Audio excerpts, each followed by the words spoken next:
Good morning plus two बच्चों।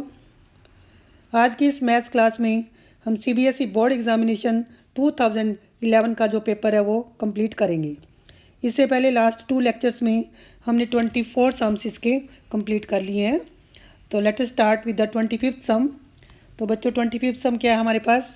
हमने integration निकालना है dx upon 1 plus under root of 10x का, और इसकी लोअर लिमिट π/6 है, अपर लिमिट हमारी π/3 है। तो इस 10x को मैंने साइन एंड कॉज में कन्वर्ट कर दिया, ठीक है। और फिर एलसीएम लेकर cos x ऊपर चला जाएगा, ठीक है। Sine X plus under root sine X plus root cos x आपके पास बचा है। तो बच्चों इसमें अब प्रॉपर्टी लगानी है हमने a to B F X D X is equal to A to B F of lower limit plus upper limit minus X D X, ठीक है। ये प्रॉपर्टी लगानी है। तो इसमें a हमारा कितना है? π/6 है। a प्लस बी करेंगे, a हमारा π/6 है और b हमारा π/3 है। दोनों को ऐड करके 90 आ गया, π/2 आ गया। तो जब इस ये हमारा था, इसको लिख लेते हैं 1, ठीक है। तो 1 में हम जब चेंज करेंगे, प्रॉपर्टी लगाएंगे, तो ये cos 90 माइनस एक्स हो जाएगा। इस तरह से साइन एंड cos कन्वर्ट हो जाएगा। तो cos 90 minus theta sine X हो गया, sine 90 minus theta cos X हो जाएगा प्लस साइन एक्स। इस तरह से बच्चों आपके पास आ जाएगा, ठीक है। फिर आपने क्या करना है, ये जो 1 था हमारा 1, ये वाला 1 और 3 को आपने सिंपली ऐड कर देना है। इनको ऐड करेंगे तो लेफ्ट में 2y आएगा आपके पास, और नीचे डिनोमिनेटर में cos x plus root sine X, ऊपर भी आपके पास सेम ही आ जाएगा। तो ये कैंसिल हो जाएगा, तो ये dx आ गया। तो इसका आपने इंटीग्रेट कर दिया, इसका इंटीग्रेशन किया तो ये आंसर आ गया π/6, ठीक है। और इसके साथ और वाला पार्ट ये आया था आपका i is equal to D X linear upon ये x-5 इंटू x-5 का अंडर रूट, मतलब इसको मल्टीप्लाई करेंगे तो ये क्वाड्रेटिक आएगी, ठीक है बच्चों। क्वाड्रेटिक क्या होगी? x² minus 9x plus 20। तो ये आपको पता है formula linear is equal to a into derivative of quadratic plus b करना है आपने। तो डेरिवेटिव ऑफ क्वाड्रेटिक ये आपका 2x माइनस 9, x² का डेरिवेटिव 2x हो गया, माइनस 9x का माइनस 9 हो गया, ठीक है बच्चों। इसके बाद लाइक पावर्स ऑफ x के कोफिशिएंट कंपेयर किए। जैसे कि x की पावर 1 का हमने कंपेयर किया, लेफ्ट हैंड साइड में कितना है? 6 है, राइट हैंड साइड में 2a है। तो यहाँ से आपके पास a की वैल्यू 3 आ गई, ठीक है बच्चों। इसी तरह से आपने कांस्टेंट टर्म को कंपेयर किया, मतलब x की पावर 0 को। तो x की पावर 0 क्या होती है? Constant term. तो लेफ्ट हैंड साइड में 7 है, राइट हैंड साइड में माइनस 9 है, प्लस b है आपका। तो इसको सॉल्व करके b की वैल्यू आ गई 34। तो इस तरह से जो आपका i बना, ठीक है, i हमारा फिर क्या बनेगा? इसको हम डिवाइड कर देंगे इंटीग्रेशन से, और a की वैल्यू कांस्टेंट बाहर रख ली हमने। इस तरह से आपने इसको कंप्लीट कर दिया, ठीक है। ये दोनों स्टेप्स आ गए आपके। तो ये जो बनी टाइप, ये लीनियर अपॉन क्वाड्रेटिक बनी।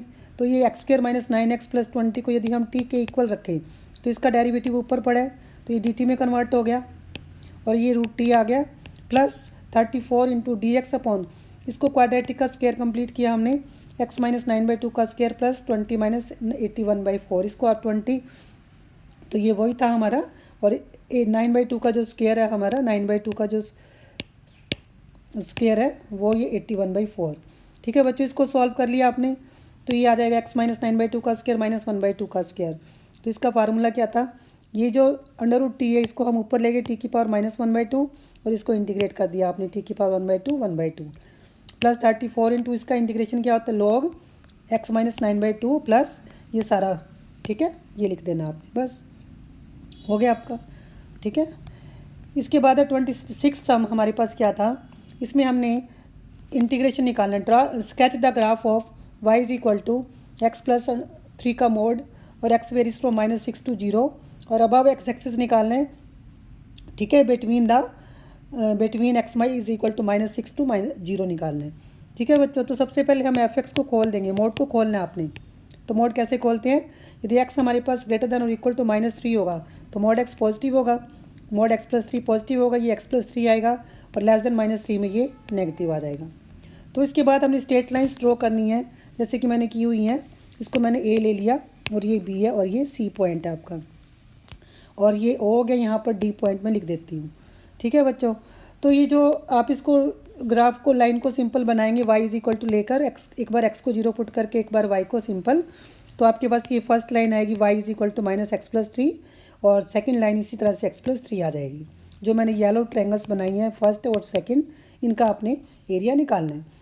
तो जो फर्स्ट ट्रायंगल है मेरे पास, ये वाली, कौन सी, ए बी और सी वाली। इसका एरिया आपके पास है -6 से लेकर -3 तक। Area under the line y is equal to -x+3, ये मैंने लिख दिया हुआ है। प्लस फिर जो सेकंड ट्रायंगल है आप देख रहे हो, ए ओ डी जो ट्रायंगल है हमारे पास, इसका एरिया -3 से लेकर 0 तक है और मैंने लिमिट्स लगा दी, ठीक है बच्चों। और लाइन कौन सी लाइन के अंडर है, y is equal to x+3 के अंडर है। इसको आपने सिंपली इंटीग्रेट कर देना है और आपके पास आंसर आ जाएगा, ठीक है। नाउ 27 सम भी काफ़ी अच्छा सम है। Find the distance of this point, ये जो पॉइंट लिखा है इसका डिस्टेंस निकालना है from the point of intersection of the line and the ये प्लेन है, ठीक है। तो लाइन आपको ये गिवन थी 2y - j + 2k + lambda 3i + 4j + 2k, ठीक है।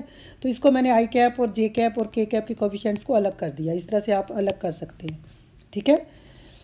तो ये आपके पास लाइन है, ये लाइन है और ये प्लेन है, ठीक है। दोनों का पॉइंट ऑफ इंटरसेक्शन निकालना है। तो ये जो लाइन है, इस लाइन को हम प्लेन में पुट करेंगे, यहाँ पर आर में पुट करेंगे, ठीक है बच्चों। तो आर की वैल्यू मैंने रखी 2 + 3 लैम्डा इंटू आई कैप प्लस ये सारा रख दिया मैंने, ठीक है। -1 + 4 लैम्डा इंटू जे कैप प्लस 2 + 2 लैम्डा इंटू के कैप डॉट ये वाला आई - j + k, ठीक है। तो अब इसको आप सिंपली आई डॉट आई जैसे करते हो, 2 + 3 लैम्डा इंटू आई कैप ये वाला लिख दिया मैंने, ठीक है। इसके बाद -1 + 4 लैम्डा इंटू ये जे का कोफिशिएंट -1 था, ये लिख दिया। फिर 2 + 2 लैम्डा इंटू 1 आ गया, ठीक है। इसको सॉल्व करके आपने लैम्डा निकाल लेना है, ये 0 आ जाएगा और लैम्डा की वैल्यू इसमें रखनी है आपने इक्वेशन नंबर 1 में, ठीक है। इसमें रखनी है इक्वेशन नंबर 1 में, ठीक है। तो ये पॉइंट आएगा आपके पास ऐसे 2 - 1 एंड 1 2, ठीक है। ये पॉइंट आ जाएगा 2 - 1 एंड 2 और ये दूसरा पॉइंट आपको गिवन ही था। तो डिस्टेंस फार्मूला लगा के इसका डिस्टेंस निकालना है, तो जो कि √13 आपके पास आ जाएगा, ठीक है बच्चों। नाउ 28 सम, ये है प्रोबेबिलिटी का सम। इसमें देखो बच्चों क्या गिवन है आपको, इसमें गिवन है 3 बॉक्सेस, आइडेंटिकल बॉक्सेस, ठीक है। तो इसमें given 3 identical boxes 1 2 and 3 each containing 2 coins, जिसमें सभी में कितने कितने कॉइन्स हैं, 2 कॉइन्स हैं। और जो फर्स्ट में है आपके पास 2 गोल्ड कॉइन्स हैं, सेकंड में एक सिल्वर का और 2 सिल्वर के है, थर्ड में जो है एक गोल्ड का है और एक सिल्वर का है, ठीक है। तो a person chooses a box at random, मतलब 3 बॉक्सेस आपके पास, देखो बच्चों, ठीक है। तीनों के इक्वल चांसेस हैं, तो मैंने प्रोबेबिलिटीज़ लिखी, तीनों के 1/3 चांसेस आ जाएंगे, ठीक है बच्चों। उसके बाद कहते हैं if the coin is of gold what is the probability that the other coin in the box is also of gold. तो गोल्ड कॉइन ए को मैंने ले लिया, the coin drawn is of gold, ठीक है। तो जो जैसे यदि हम फर्स्ट बैग में से निकालेंगे, फर्स्ट बैग में क्योंकि आपके पास 2 हैं गोल्ड के कॉइन, अपने गोल्ड ही निकालने हैं, तो प्रोबेबिलिटी ऑफ A/E1 क्या होगा, 2/2 दैट इज़ 1। सेकंड में कोई गोल्ड कॉइन नहीं है तो प्रोबेबिलिटी 0 हो जाएगी। थर्ड बैग में आपके पास एक ही गोल्ड का कॉइन है तो 1/2 हो गया। बट हमने क्या निकालना है, probability that other coin in the box is also of gold, ठीक है। तो other coin is also of gold का मतलब है जो इवन वाला बैग है आपके पास, इवन वाला, उसमें 2 गोल्ड के कॉइन हैं, तो आपने प्रोबेबिलिटी ऑफ E1/A निकालना है, ठीक है बच्चों। इसका फार्मूला लिखा probability of E1 into probability of A/E1 और डिनोमिनेटर में क्या आएगा, probability of E1 into probability of A/E1 plus probability of E2 into probability of A/E2 plus probability of E3 into probability of A/E3, ठीक है। इन सभी की values आपने put कर देनी है। तो प्रोबेबिलिटी ऑफ E1 आपके पास 1/3 है, ठीक है। इसी तरह से E2 और E3 और E1 E2 E3 की पुट कर दी। इसके बाद ये सारी A/E1, ठीक है। ये सारी आपने वैल्यूज़ पुट कर देनी जो ऊपर हमने निकाली हुई हैं, ये सिंपली वैल्यूज़ डाल देनी है और आपके पास आंसर आ जाएगा 2/3, ठीक है बच्चों।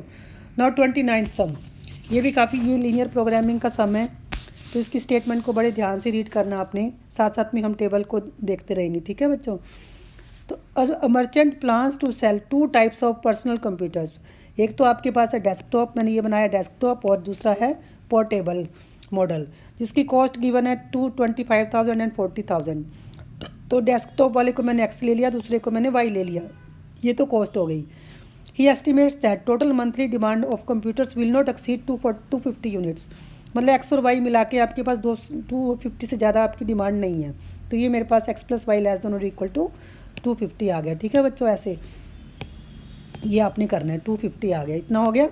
उसके बाद है determine the number of units of each type of computers which the merchant should stock to get maximum profit if he does not want to invest ₹30 lakh. 30 lakh से ज़्यादा वो इन्वेस्ट नहीं करना चाहता, ठीक है। तो उसकी इन्वेस्टमेंट कितनी है ये देखो,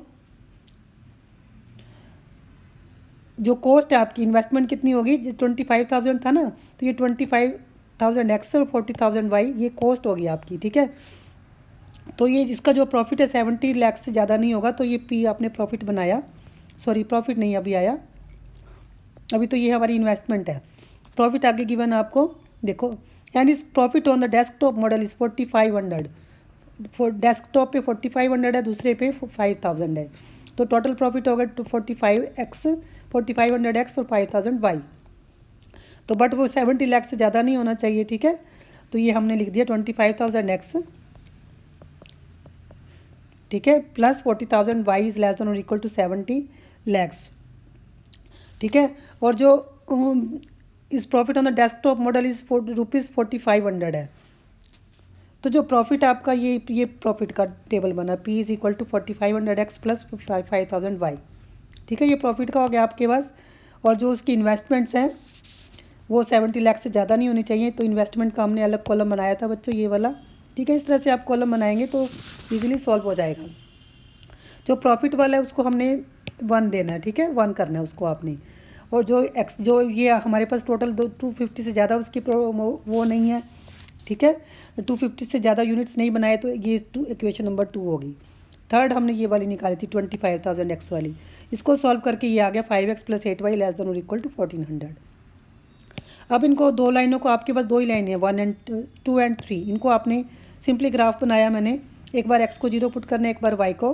तो फर्स्ट लाइन आएगी आपके पास 5x ये वाली plus 8y is equal to 1400, और ये जो सेकेंड लाइन है ये वाली है, ठीक है। ये लाइन मैंने लिखी नहीं है, यहाँ पे लिख देते हैं, नहीं सॉरी, ये वाली जो लाइन है पिंक वाली जो लाइन है 5x plus 8y is equal to 1400, और जो ब्लैक वाली लाइन है वो x plus Y is equal to 250 है।